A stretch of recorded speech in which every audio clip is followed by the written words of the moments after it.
Okay, so we're very happy to have Anton back to tell us about part 2. Yeah, why don't you go ahead? Thank you. Yeah. So, but I did some homework about the previous part. So I wanted just to show you. So, because I felt bad that I didn't give you any example. So here is maybe first non-trivial example. So this is full twist on 2 strands applied 3 times, repeated 3 times, and this will be also the same as full twist on 2 strands applied 2 times, but then you should take the Khovanov, like the Hochschild cohomology instead of homology. So up to yeah. So how do we compute this way? So this notation, this matrix M of z, which is 0, 1, 1, z. And then you multiply 6 of these, corresponding to 6 crossings. And the condition is that this product is upper triangular with T in the left, upper left corner. And so Z0 can be eliminated, nothing really depends on it.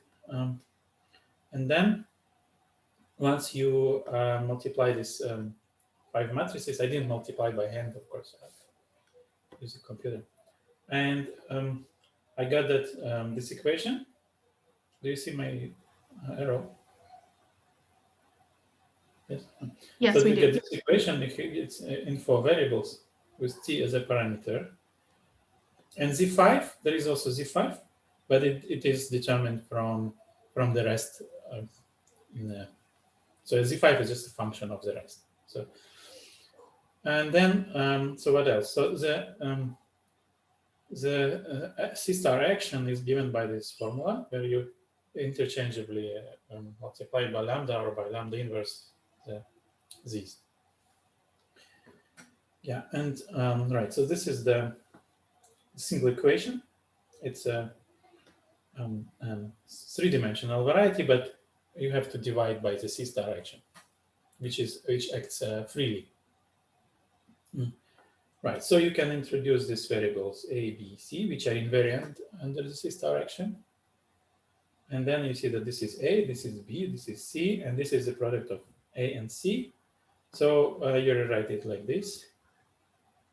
But this is this variety that we have is not the quotient by C star is not affine.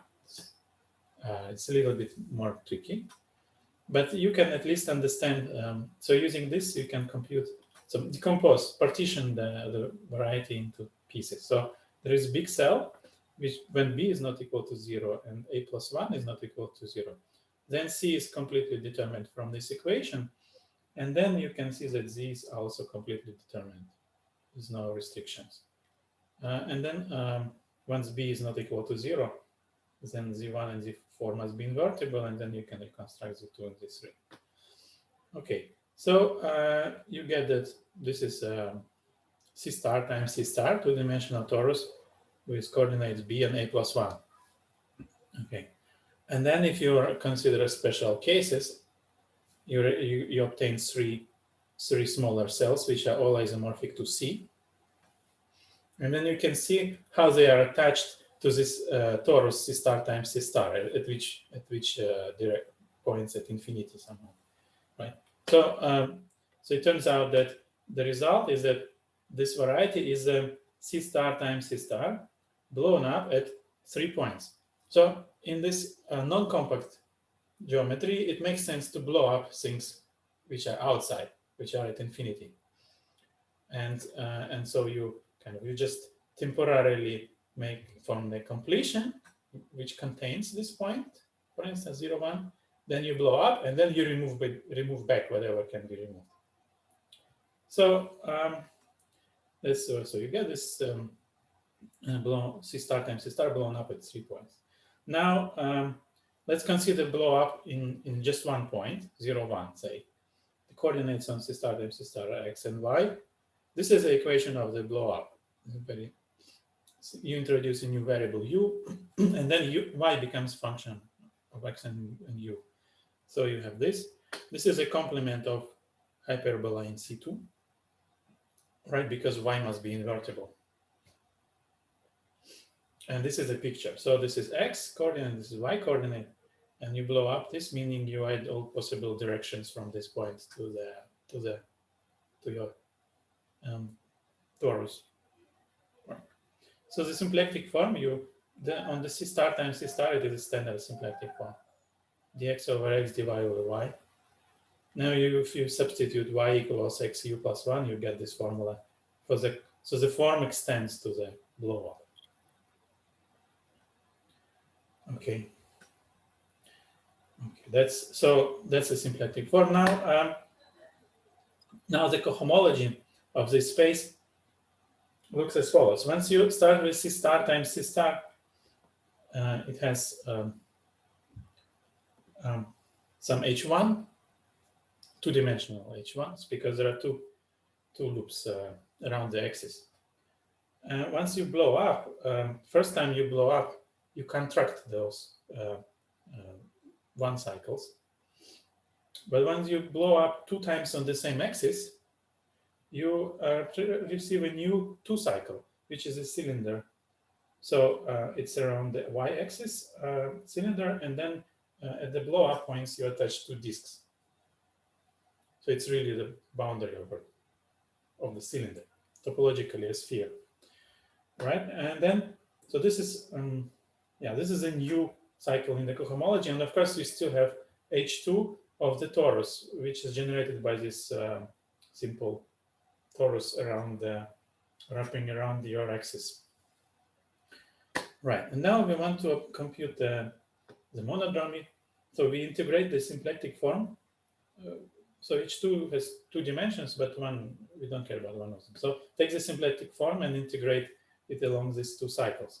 If you integrate along the cylinder, dx over x becomes just 2 pi I, and then you integrate dy over y, you get logarithm from 1 to t. So that's the result of the integration. And if you integrate the other cycle, which is s1 times s1, you get 2 pi I squared. So you see that this integral is constant when t changes, but this integral is not constant. And when you go around the origin, t goes around the origin, it gets jumped by 2 pi I. So the monodromy of this symplectic form, once you go around, it becomes the Poincare dual class to this cylinder. It acquires. I'm having trouble reading your handwriting. It says equals 2 pi I what? Log t. Ah, okay, thanks. So this is t, you're integrating dy over y, you get log t. Okay. So, right, and the jump is of omega is the Poincare dual class to this cylinder.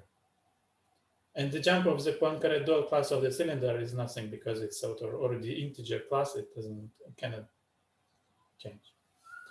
So the monodromy matrix is this 1, 1, 0, 1. That's the result of the computation. Okay, so now proper talk. This was just homework. There's some plan I wrote for myself. So I want to construct those extra structures. And yeah, as I said last time, it is a joint with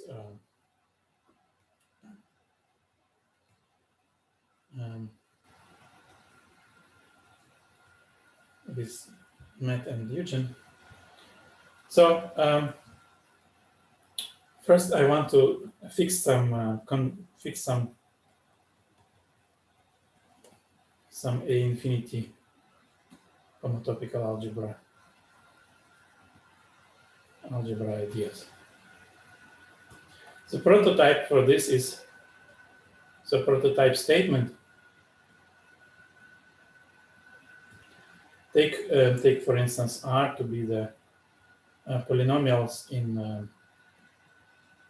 n variables, and then it is the same thing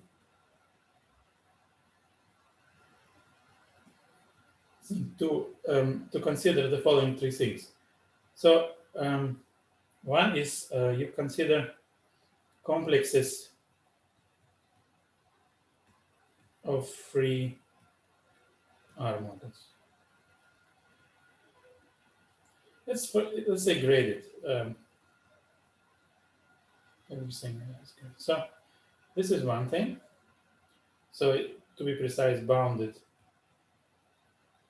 below, and I use here homological grading.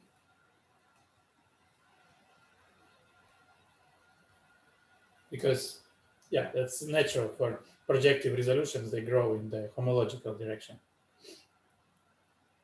Another thing is when you consider complexes arbitrary complexes of R modules, again bounded below, but you formally invert quasi-isomorphisms.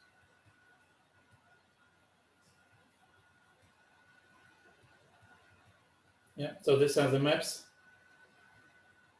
Quasi-isomorphisms. These are the maps that become isomorphisms on cohomology. And then third is this infinity modules over R.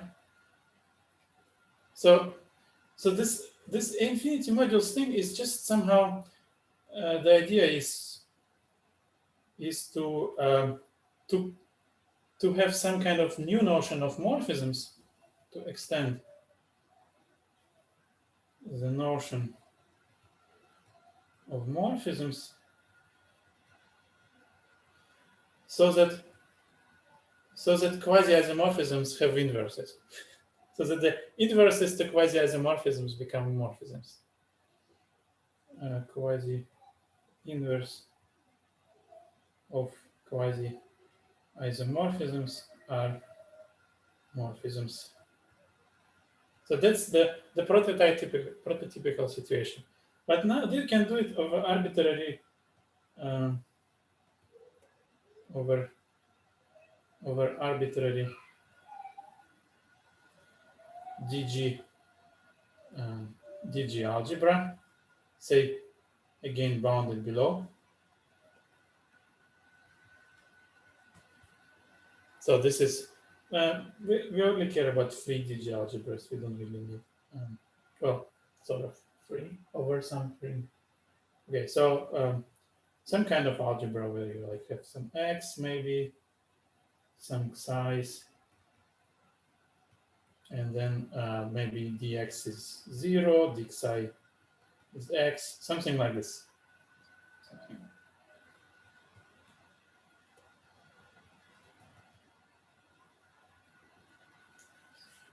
Okay. So degree of xi then is 1 in this case. Okay. So you can do this. Yeah. So of arbitrary DG algebra, and moreover, it turns out we can do it even over a DG algebra over another DG algebra. So also we can consider the following situation. Suppose more generally, and suppose we have a 0 inside A is 2 DG algebras, and we want to have a slightly more refined version of 2. So 2 will be again DG modules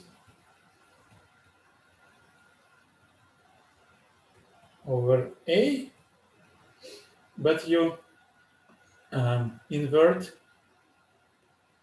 those morphisms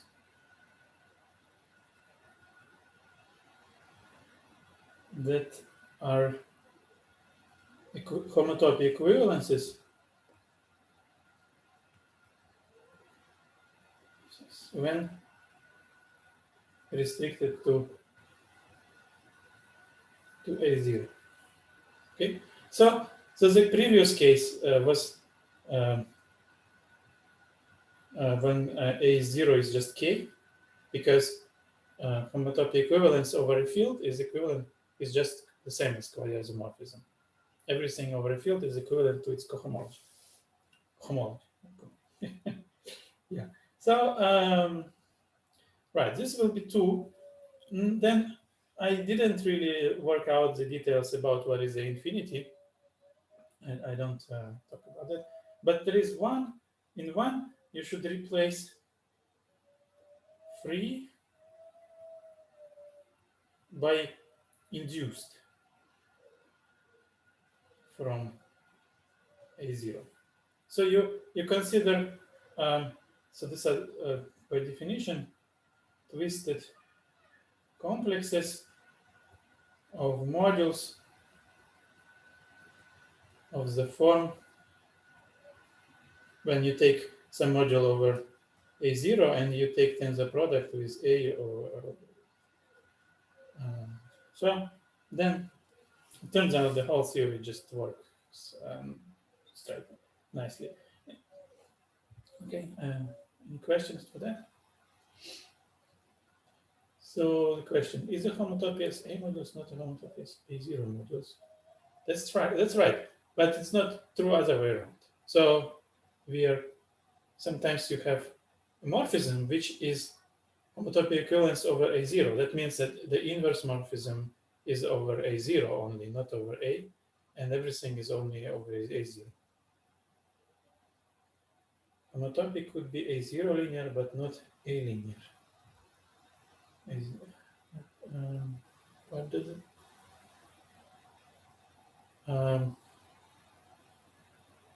Homotopy equivalence can be A0. It was the answer to the question. Oh, okay. Specifically, like you're saying that the objects are A modules, but homomorphisms are sort of like A0 module homomorphisms. No. It's a little bit trickier. The homomorphisms are still usual homomorphisms. You don't do anything to them. You don't introduce new equivalence relation yet. Once you invert something, then of course some morphisms are forced to be equivalent. B0. Okay, I see. Thanks. But it's not just homotopy of equivalence of morphisms over A0. So I didn't see this in the literature. I would be happy if there was some reference, because I really don't know even some basic stuff about this. So okay.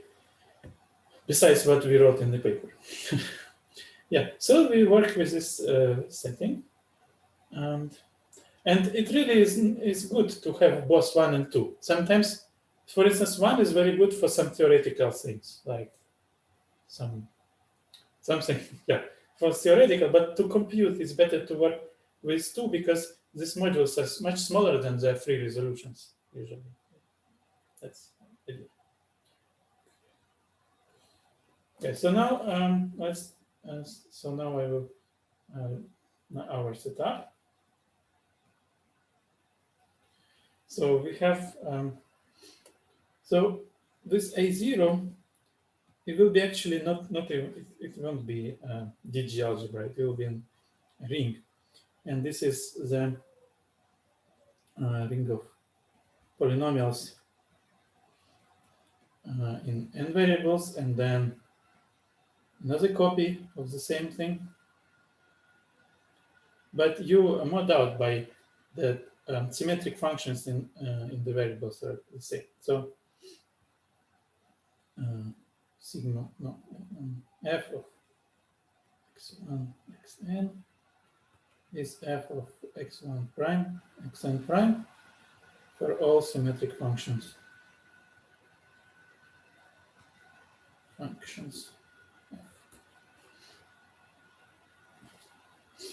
Okay, so this is our base sort of DG algebra, and then now recall what we get from this. Let's call some Sorger bimodules. So this is so how one of the ways to obtain the triply graded homology begins by associating some invariants to braids. So we so braids will be A0 modules. So alternate complexes of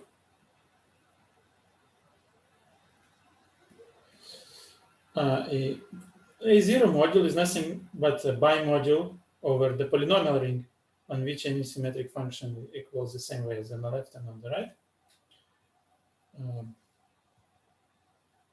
Modules over R, which is R is stands for the polynomial ring such that that's it. So and the example is so when I is 1, 2 up to -1, then there is so-called standard crossing. The module corresponding to the standard crossing is defined by writing bi with a map to R. This is a complex. I meet the gradings to not get confused, but in the paper you can check. So bi is R in the R over the ring of invariants under the simple transposition sigma. So it turns out that these are invertible, and the inverse is given by some other complex where there is a map from R to bi.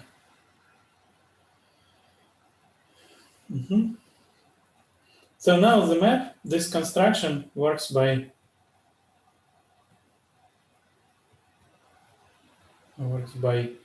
writing it. So the braid, so beta is the product of some simple generators. I don't remember if I have.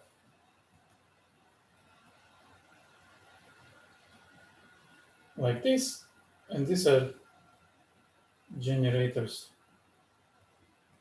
of the braid group, of course, plus minus one, and you send them to corresponding tensor product.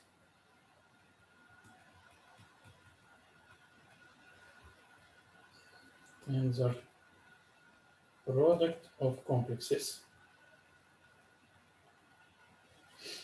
But you, so when you tensor, you just means that you simply, so what does it mean to tensor?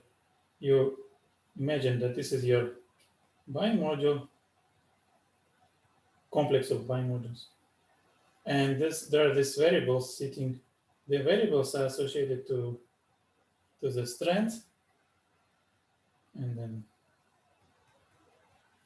then you put next to it another bimodule,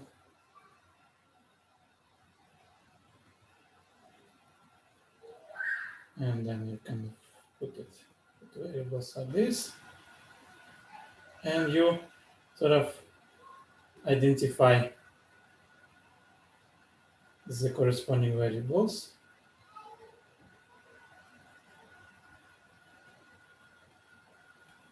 This is how tensor product works. So, so our construction, so this is the standard construction, and our construction involves a bigger algebra. A. So, in fact, so then maybe if you want the motivation, so A is a particular resolution.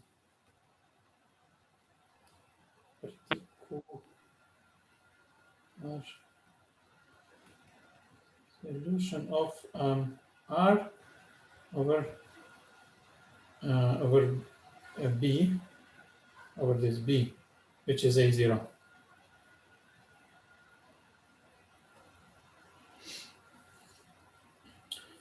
And so we write the following resolution. So we have, so it will be an algebra with many generators. So one set of generators is, so it contains the, oh, sorry, maybe it's better to, so it contains this axis and an x prime, so I put B, and then I add more variables. So one thing you add is that there is some variable Ci, and I will write here the differentials. B is the So- same as A0, right? What? B is the same as A0. I think it's up there. D is trivial on A0, yes. Mhm. Thank you. Yeah, so d psi is, the purpose of psi is to identify an action of xi on top with an action of the, roughly speaking, xi on the bottom. And but then there is another thing. The point is that now, if you take now difference of symmetric functions, now you can write something like sum xi to the k minus xi prime to the k. On one hand side, this is 0. But on the other hand side, it is d of something.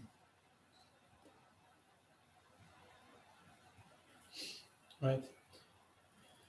More precisely, you can say that this is d of sum over I from 1 to n, hk minus 1. This is the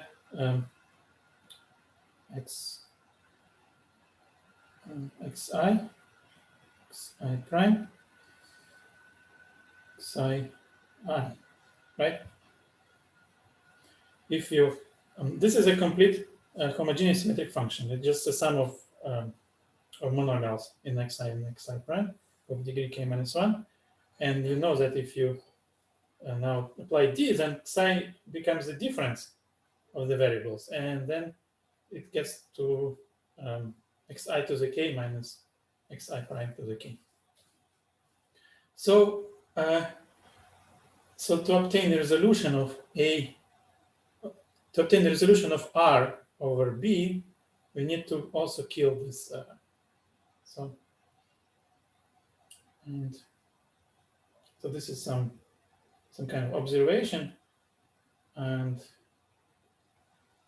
B becomes psi I, and then U1 up to UN, and d xi I xi minus xi prime, and d ui is this duk is this this star. So yeah, that's how you construct explicit resolution. You can use different generators for the ring of symmetric functions. You can obtain different resolution. But Sorry, what do you use?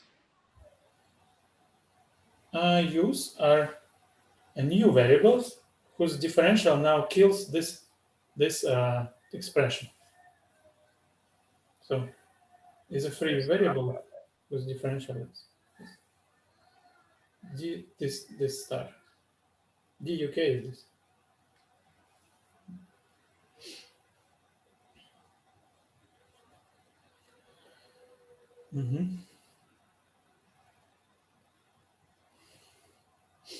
So it turns out that TIs and TI inverse are A modules. So the action of psi was constructed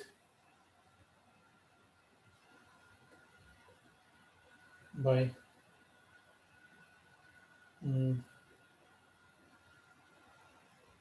hold on, just right. So by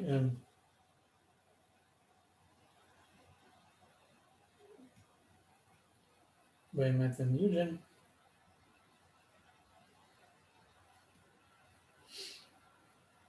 and it turns out that actually UK are 0 in this case. So it turns out that for the Ti's, this expression that I wrote is already 0.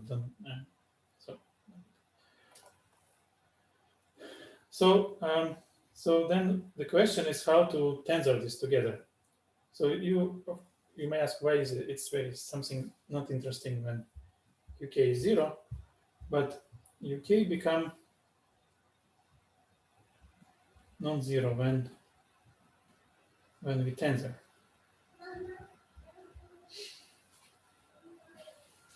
So there is one remark before I explain that if one wants to be more precise,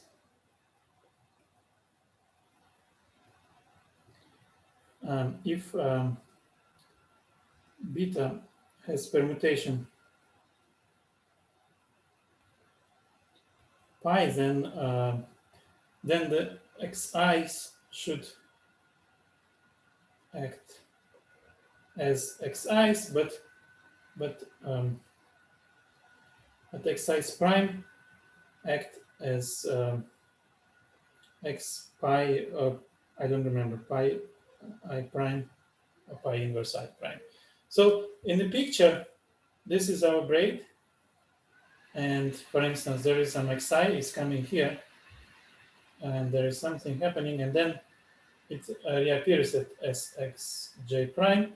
So the idea is that psi I should be not xi minus xi prime. Of course, it should be xi minus xj prime.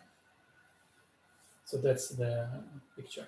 And everything else, so everything is the same, but you just twist the output variables, the bottom variables, by this permutation. So up to this, this is not really essential. Yeah, so how do we tensor? So it turns out that,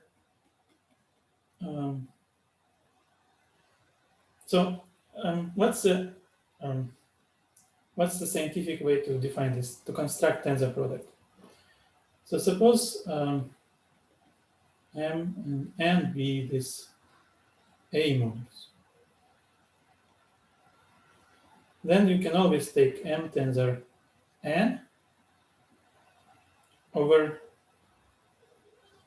the R, and this is now a module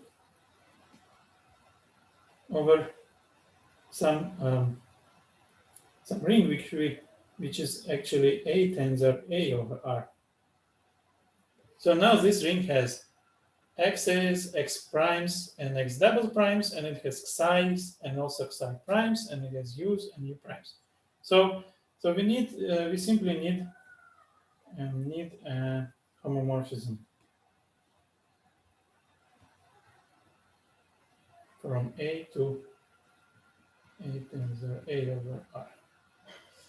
And then you say where each variable goes. So xi goes to xi prime goes to xi double prime, psi I simply go to xi I plus psi I prime. So they're kind of primitive for this coprolic. We simply apply xi I on one part and then psi I on another part, and yk. So the only question is how to figure out yk, and then for that you have yk plus uk plus uk. So uk goes to uk plus uk prime plus, and then this expression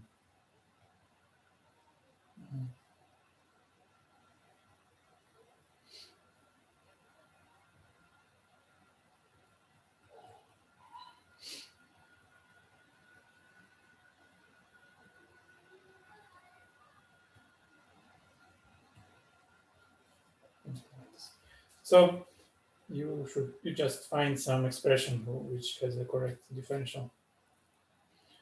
Okay. And now, so there are some questions, of course. Questions.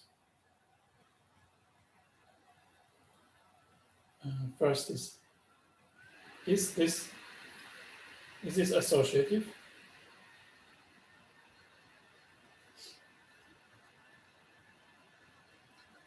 And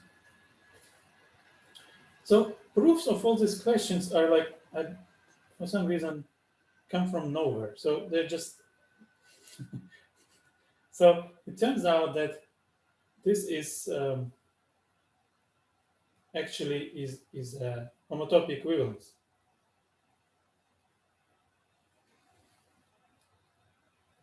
And then there is also this map, which comes from sending A to R, and the identity of A. So just playing with these maps and playing with some theoretical results that we have about this funny equivalence of modules, that's applies.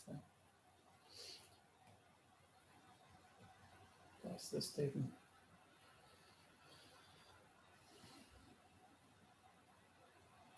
So just right. So if the inverse map is a homotopy equivalence, then the original map is also homotopy equivalence. Somehow that's the idea of the proof. More sophisticated. So you should say if the inverse map induces equivalence of categories of modules, then the original map does something like that. So and the second question is this a braid invariant? Is the result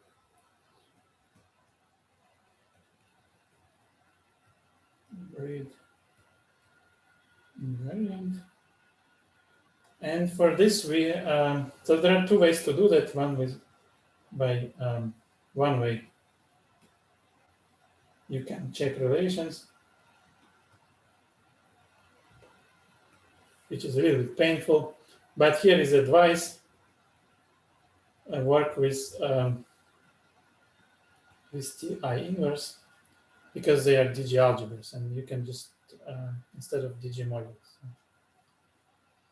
It's easier to explain, to write down DG algebras. Just give some generators some relations. And another way, way too. So there is something funny going that. In fact, it turns out that if so for a braid beta, this corresponding object, this product of TIs, is invertible as A0 or B as B mod. And that implies that home from over B from T beta to itself is homotopy equivalent to R. And it turns out that in certain precise sense,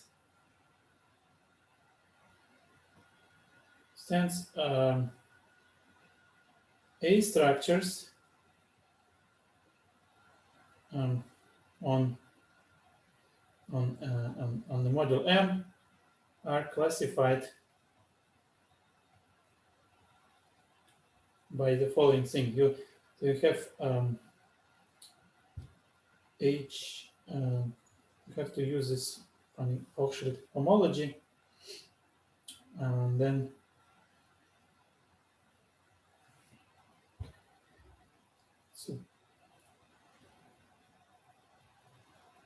oops, I don't think I remember what I should write. So it involves, the formula involves homes over B.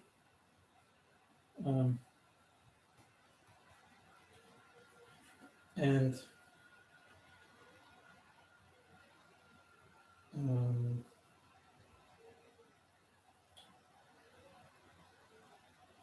So no. Okay, so there is certain more precise statement, but so you have this homes from T beta to T beta. It is a bimodule.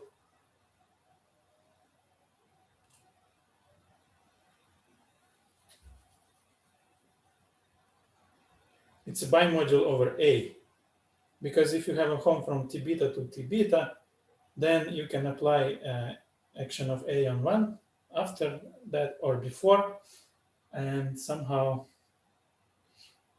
this is, there is some formula that something like this. No, not A structures on M, but isomorphism of A morphisms of A structures on M. So I want to, yeah, let's skip this. Details. Okay, so the main thing is that this is just R. Now, so where are we in the plan? Oops. So there is this question. Now, when we have a braid invariance, we need to construct a closure of a braid.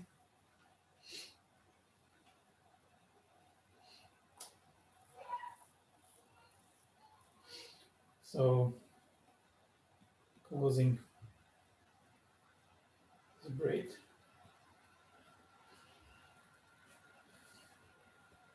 So we should see how our extra structures survive when we apply Hochschild homology. So usually we take HHK of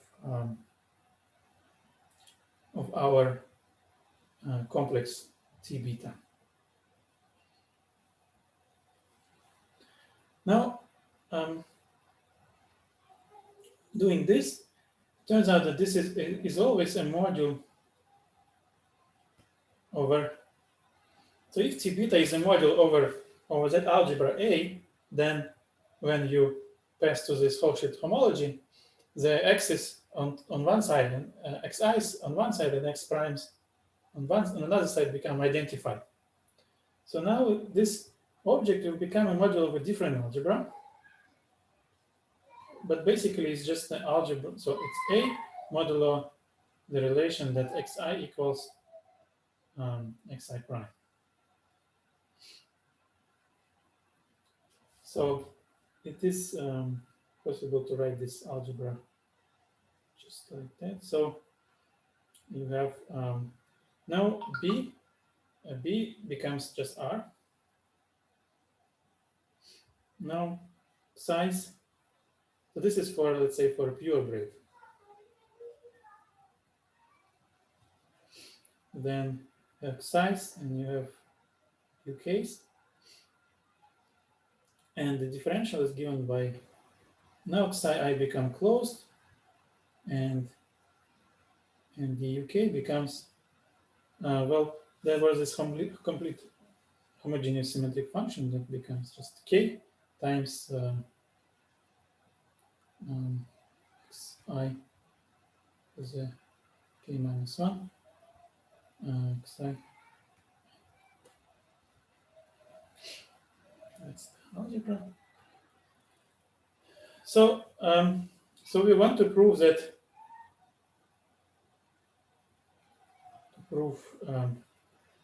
equivalence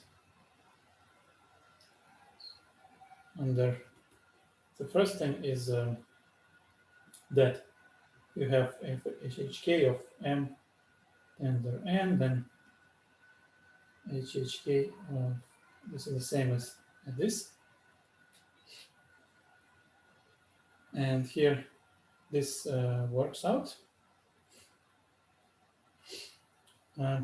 But in this we see that when we do this identification, then the variables that are xi on one side they become kind of internal inner variables on the other side. And sort of from here it implies this is true, but only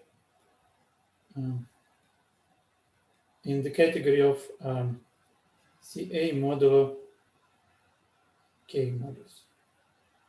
So this is really now just localized by quasi-isomorphisms.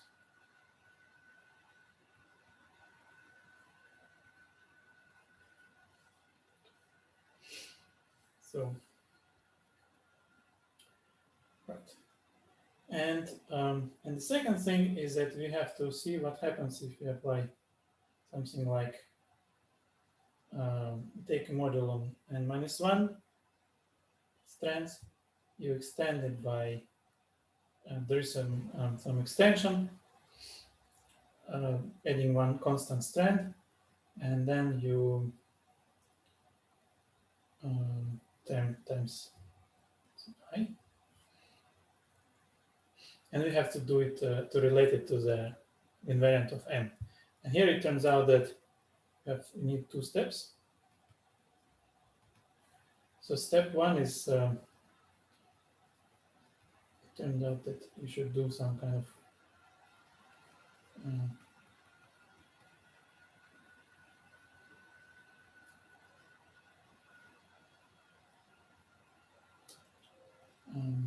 so you take the homology of M, you add that one extra variable, but then you need certain module which we call Kn.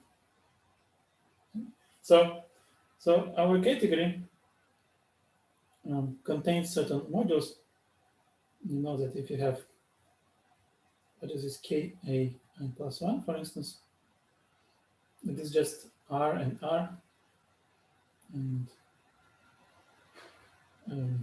differential is given by multiplication by xi minus. So in general, for any I and j, it's going like this, xi minus xj, and then there is some psi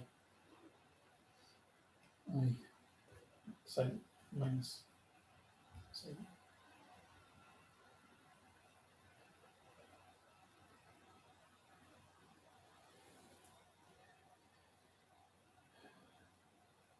So-called Kosher complex.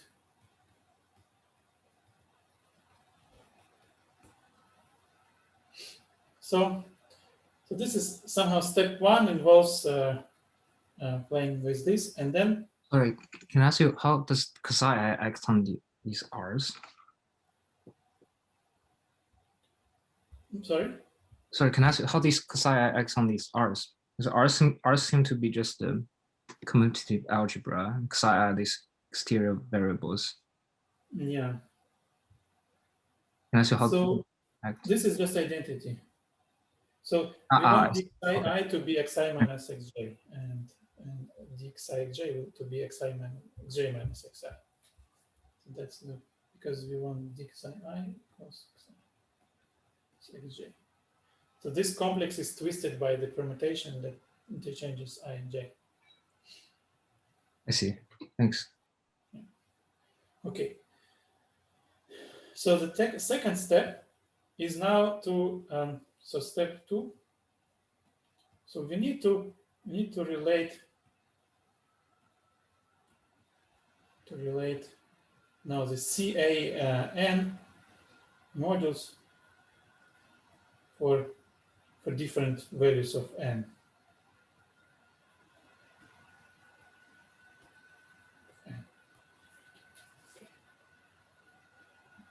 And then so this we figure out, and then there is a result of that. So there is somehow another algebra which doesn't depend on the number of strands. So we have, let's take C to be the number of components. Then we have a certain algebra, which is as follows. So we take okay, let's consider C. we have x1 up to xc, psi1 to psi c, and then we have as many u's, infinitely many u's. So n is very, very big.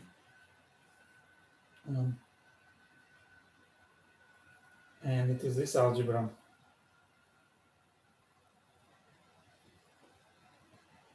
And this algebra. So maps to CAN for all n greater than c. And that's using this. So we obtain modulus over this algebra. And then the main sort of the result is that this HH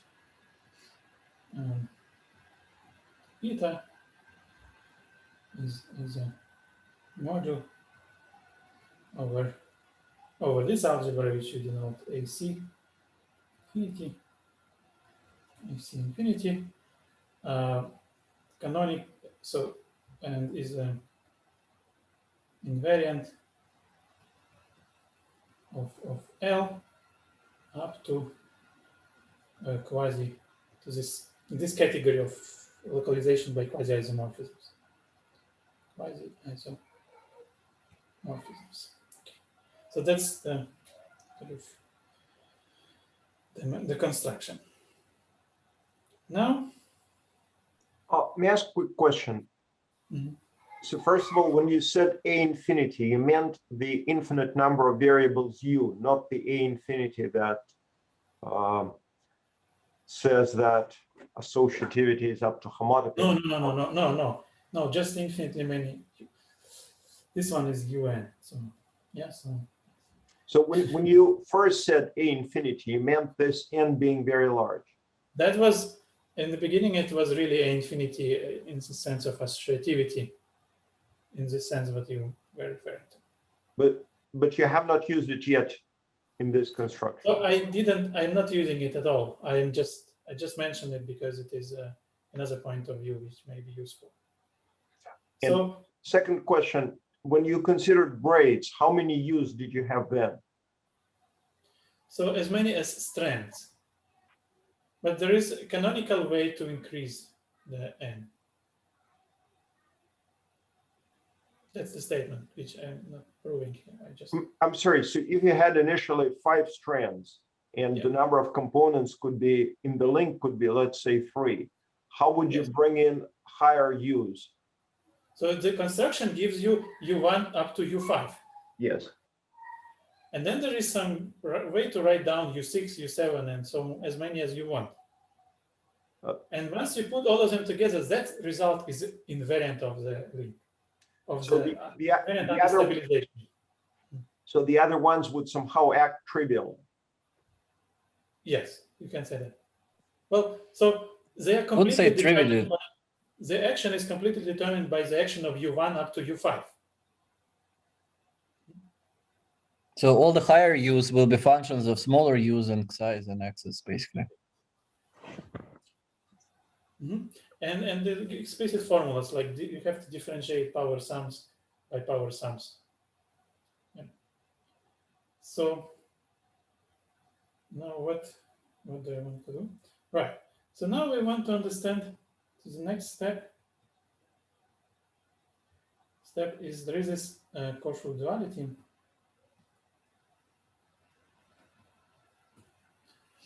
So it turns out that in this situation, if in general, if you have some kind of, so there is a general procedure,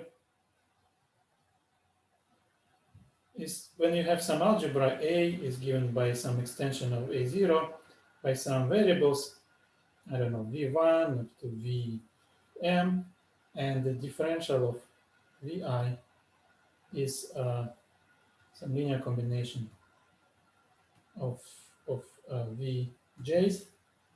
So it relates the category for A. It turns out that the category of A modules localized is so it embeds into as a full subcategory in the category of modules over another algebra, where you kind of add some dual variables, then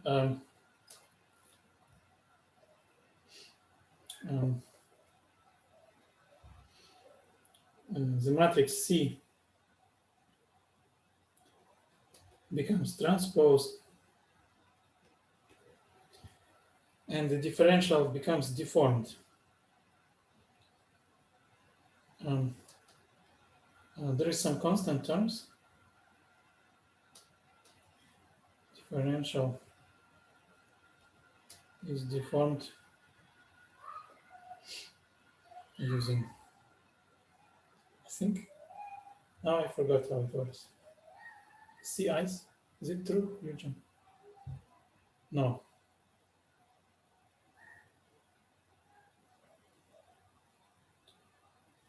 So a certain deformed differential. The idea is that if you construct, so if M is a module, if use nice resolution of M and tilde, so that from M tilde to another module will be the same as from some dual module to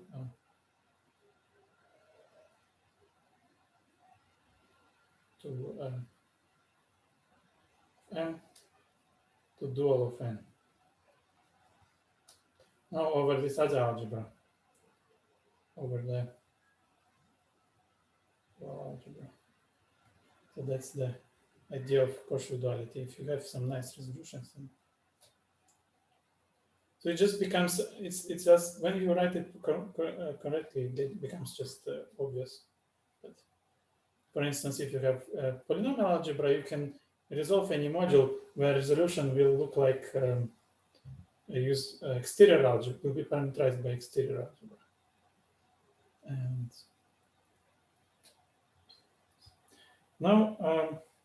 now finally I should. So applying this we obtain that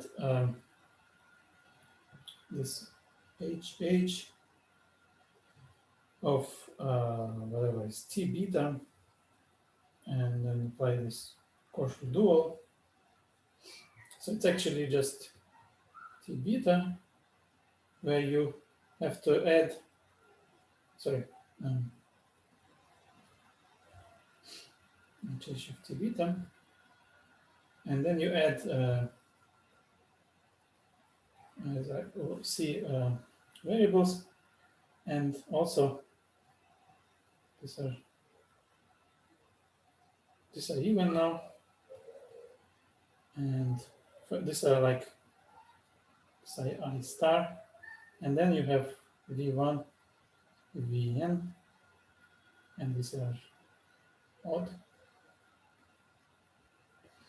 and these are UK star. So this then something like this, and the deformed differential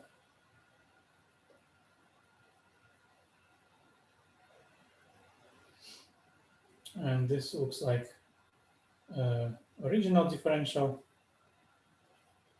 plus some psi I yi plus some vi, but then you have, it turned out that there will be some differential operator vk, and you have xi to the k d over d yi plus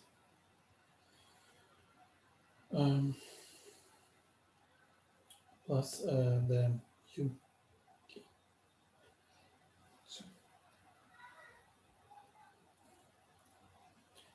And as a result, this implies that so that just if you simply add only wait. Sorry, the screen went away for a second. Yeah, this very unfortunate time. Don't worry, it should save the. If you click correct button, yes.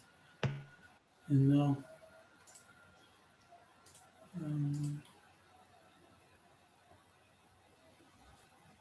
does it work?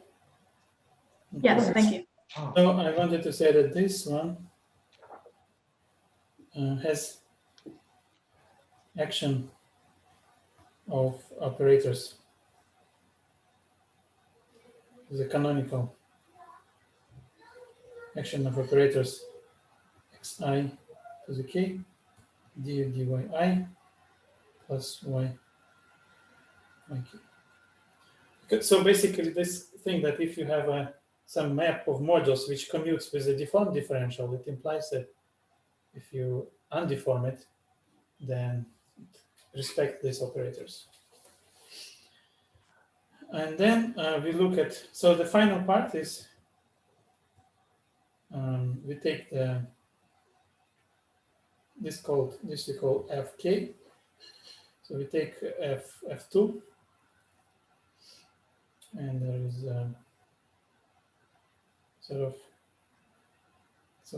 there is a Slepchet story. If you have a finite dimensional graded vector space with F2 action, so with action of some operator of degree 2, and such that let's say V, such that V minus I to VI is isomorphism, then there exists an SL2 action on V, and we claim that this holds for any link. So this works on HHK of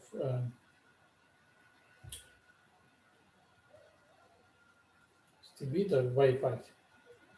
So adding this when you add this 5x, and then so turned out, so the proof is by sort of categorical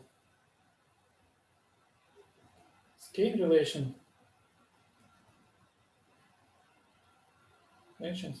which means that you have this triple exact triangle Ti inverse to Ki I plus 1, where K is that K from before. So you can replace Ti's by Ti inverse, apply Markov moves, and until you get that, so this HHK of T beta is a twisted complex with pieces, products of K and J's only. And then we understand this, and it turns out that well, these are classified easily, this kind of products, and they are actually parameterized by Riemann surfaces, connected or not. And so there is like for any vector n and s, gs, there is this k and g, and the corresponding y-ified module is polynomials in x1s up to x Yes. Yes. And then etas ij, j from 1 to s, I from 1 to 2gs,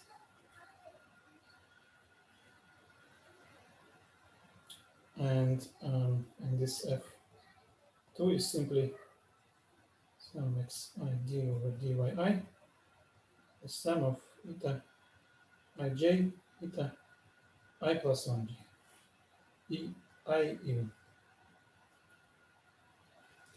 And sort of this satisfies Lefschetz. This also. And since isomorphisms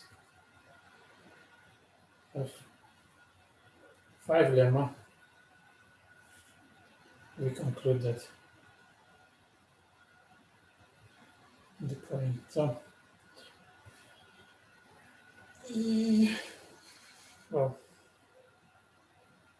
sorry, yeah, for being really much over time. So, so it turns out that the Hochschild, the Khovanov homology has this SL2 action once you verify it. So this is implies the symmetry. And that's all. Thank you so much. Let's give Anton a round of applause.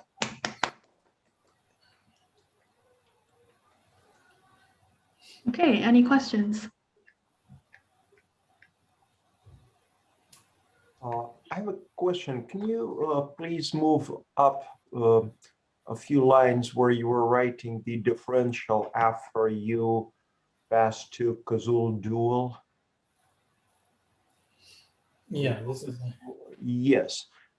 So you wanted to replace xi's by y's. So why does your differential have this sum of xi's and y's? Your xi's were supposed to disappear. Okay, yeah, that was why I was confused, right? So this is, so there is nothing in deformed differential. In the statement of causal duality, the algebra doesn't have any deformed differential, right? It's just an algebra. But the way how the causal duality is applied to a complex is using deformed differential. So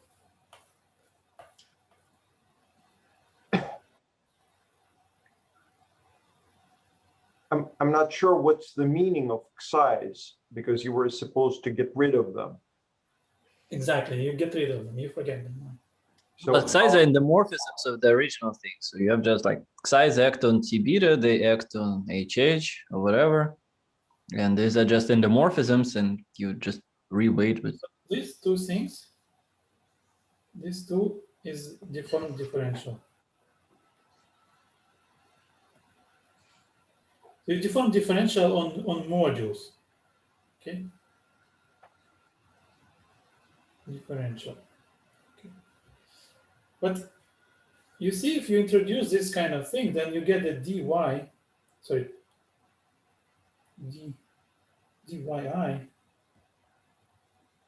equals. So in fact, your xi's and u's now are interpreted as complicated homomorphisms, or maybe even derivatives of the modules, rather than being the variables of the ground ring. So I think that then it would make sense to me. So your VK times the sum xi to the k ddyi looks like a part of the Chevalier-Eulenberg differential. Mm-hmm. In fact, it's the whole Chevalier-Eulenberg differential for the vector fields which act. And VK UK is, I guess, grows out of the need of deforming it. Okay, yeah, I think it makes sense. So there are two things. One is that differential becomes different on the algebra, and that is this transposed matrix. So this is this transposed matrix.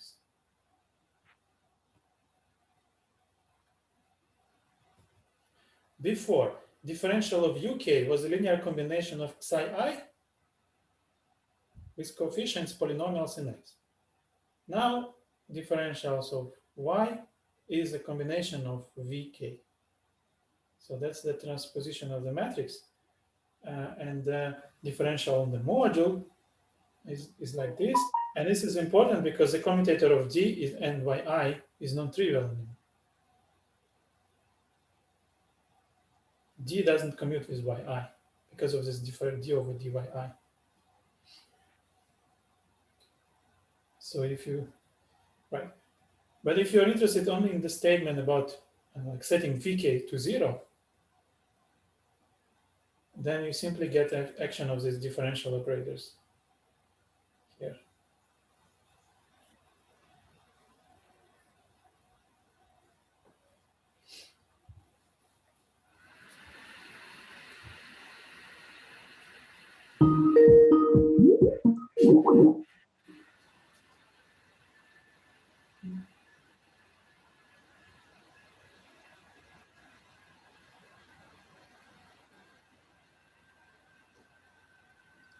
Anton, you were asking earlier whether there was something in the literature about this kind of homological algebra, and you got an inclusion of DG algebras.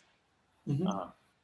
And I don't know of any such thing. I just wanted to say that when you have an inclusion of finite dimensional Hopf algebras, you can do something similar in Hypological algebra. It's almost the same definition.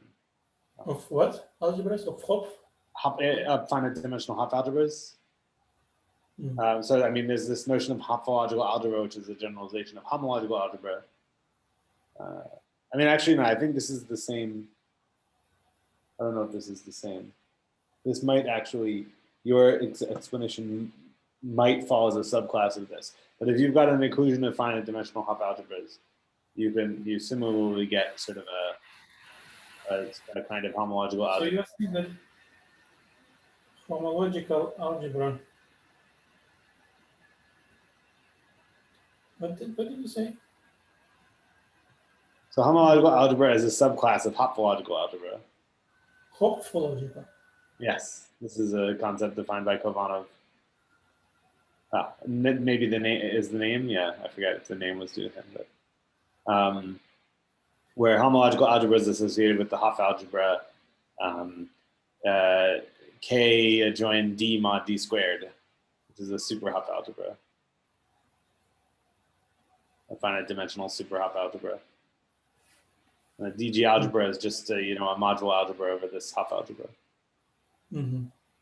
Anyway, when you've got an inclusion of two finite dimensional Hopf algebras, or perhaps, I'm not sure if it's true, but I mean, like what you describe as an inclusion of two H module algebras, you can do this kind of localization where you take the category of modules over one and then mod out by the things which are stable over the smaller one. Mm-hmm.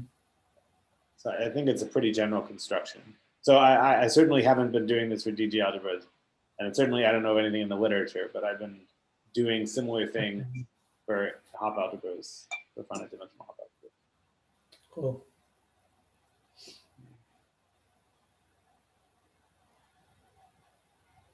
That's all I wanted to say there.